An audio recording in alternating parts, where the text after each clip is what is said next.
Good day everyone, this is Romel Abordo and today we're going to discuss about the learning with hearing impairment and learning with speech and language disorder. So before that, let me present to you my learning objectives. So at the end of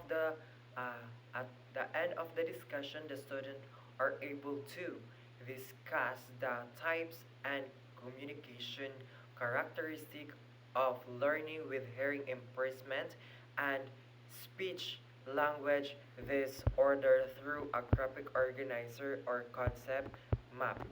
Apply appropriate communication and teaching strategies for learners with hearing impairment and speech and language disorder through a situational analysis or role-playing activity. Reflect on the importance of understanding and accepting learners with hearing impairment and speech language disorder through a short reflective writing. So this is the examples of hearing impairment. So, hearing impairment is a condition where a learner has partial or total difficulty in hearing sounds, which can affect how they can communicate, learn, and interact in the classroom. So, this affects how learners communicate, learn, and interact in the class because they may not clearly hear instructions, discussions, or sounds around them. Okay, so that is the uh, uh, hearing impairment. So second, mild to moderate hearing loss. So learners hear loud sounds, miss of sounds, use hearing aids, or need visual, writing support or occasional misunderstanding can join regular classroom. So they can hear loud sounds but miss of voices with hearing aids and visual or writing materials. They can still learn with the regular classroom. Severe to profound hearing loss. So learners have limited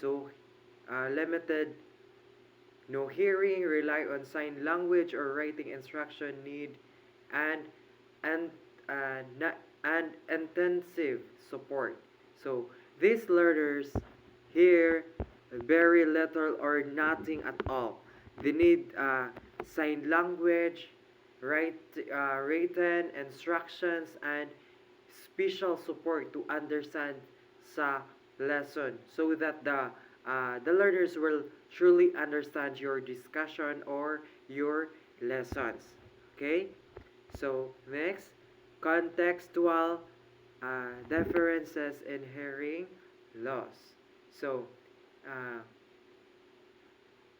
these types affect language of social interaction, age of onset affects speech, environmental factor affect learning, success. So hearing loss affects learning differently depending on when it started and the support they receive. Family help, technology, and classroom adjustment are very important for learning. Okay, so next is communication method. So learners use a different communication method. Also, that teachers need to support learning proper use to improve participation. So different learners use different learners use the different ways to communicate. So the teacher need to use the right methods to so learners can understand lessons and join the class actively. Okay? So hearing aids and assistive technology is a hearing aid or cochlear implants or FM system amplify sounds, help access spoken language need to maintenance. So these devices help students to become louder and clear when used so properly. They help learners listen to the teachers and participate in class. So next is sign language. So um, the sign language use the hands, expressions, movements, or primary to serve hearing loss. So the teacher using it improve inclusion. So this is a visual way to communicate using your hands and facial expressions, and it helps learners with severe hearing loss to understand lessons and express themselves. Okay, so next is speech reading. So learners watch mouth, gestures, expressions.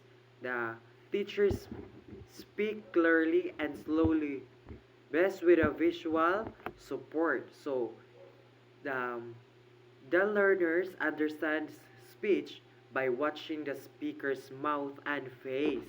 So teacher must speak clearly and not cover their mouth, just like this. Okay, so do not cover your mouth. And this next is visual and written support. So use pictures, diagrams, notes, caption, gestures, and effective for all hearing loss and help independent learning. So the pictures, notes, and diagram help students, help learners to understand sa mga discussions, sa mga lessons, even if they cannot hear clearly.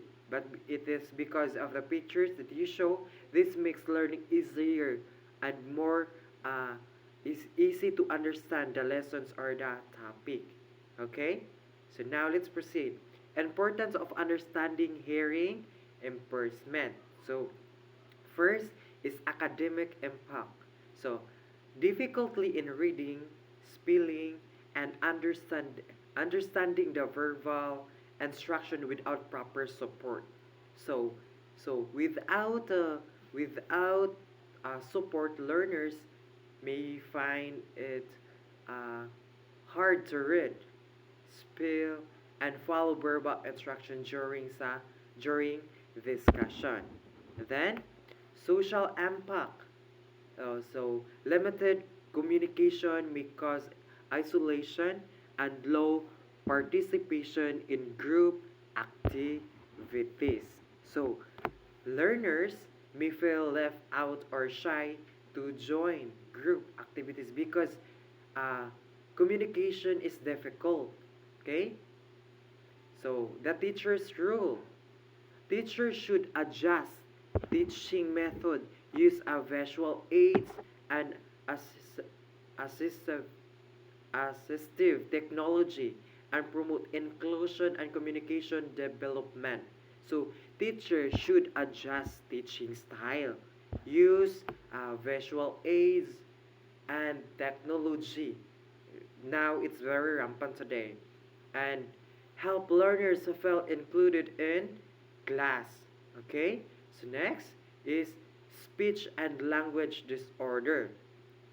So is speech and language disorder. Difficulties in producing sounds, using words, or understanding language intelligence is not affected, but learning's, learning social interaction and self-confidence by uh, confidence may be impacted. So these learners may have difficulty speaking or understanding language. This affects school performance, friendships, and confidence. So next is speech disorder. So problem is a sound production, so fluency, pronunciation, and voice quality such as pitch, loudness, and tone. The learners may struggle with pronunciation, smooth speaking, or voice control, which can make communication unclear. Okay? So, next is a language disorder. So, difficulties in understanding language or receptive and expressing ideas clearly, which is expressive. So, the learners, so the students or the learners may have trouble understanding what others say or expressing their own ideas clearly. Okay? Okay. So, let's proceed. Articulation disorder. So, difficulty pronunciation, pronouncing sounds correctly affects speech clarity and class participation. So, the learners pronounce the sounds incorrectly, which can make their speech hard to understand. Okay? Next is a fluency disorder.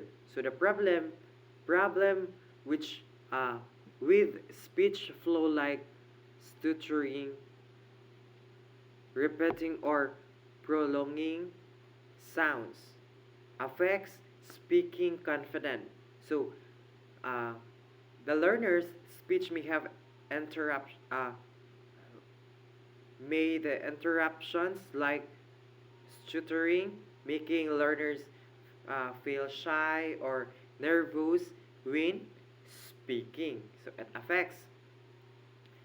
And next is the voice disorder.